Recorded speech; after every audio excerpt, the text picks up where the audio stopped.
माँ, काली बाप रे, तुमने तो आग ही लगा दी है उनके मन में। बच्चे कैसे हो?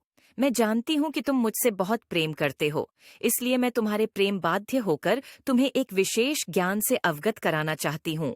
तुम्हारे जीवन में जो घटित हो रहा है, उसका कारण केवल और केवल यह है कि तुमने उसकी कदर नहीं की, लेकिन बच्चे घबराने की आवश्यकता नहीं है।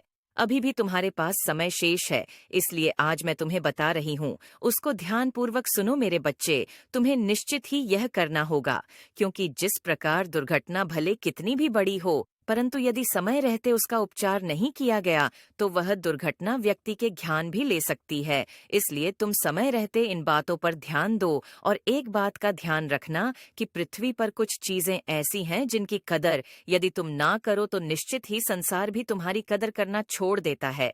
जो मेरे साक्षात स्वरूप है, उनकी कदर करना तुम्हारे लिए अत्यंत है। जैसे कि यदि तुम उस समय की कदर नहीं कर पाते हो, जो तुम्हारे जीवन में तुम्हारा एक खास मौका तुम्हें प्राप्त होता है। यदि तुम उस मौके की तलाश में यहाँ वहाँ भटकते रहते हो और तुम्हारा हाथों से आया हुआ मौका भी तुम गवा देते हो, व्यर्थ की चिंता में तुम कीमती समय निकाल देते हो।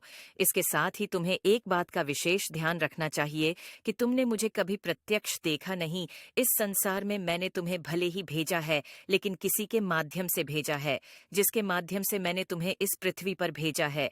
तुम उनका निरादर करोगे या इज्जत नहीं करोगे, तो तुम जीवन में उन्नति तरक्की तो बहुत दूर की बात है, जीवन को सुख में नहीं कर पाओगे, खुशियां तुमसे दूर।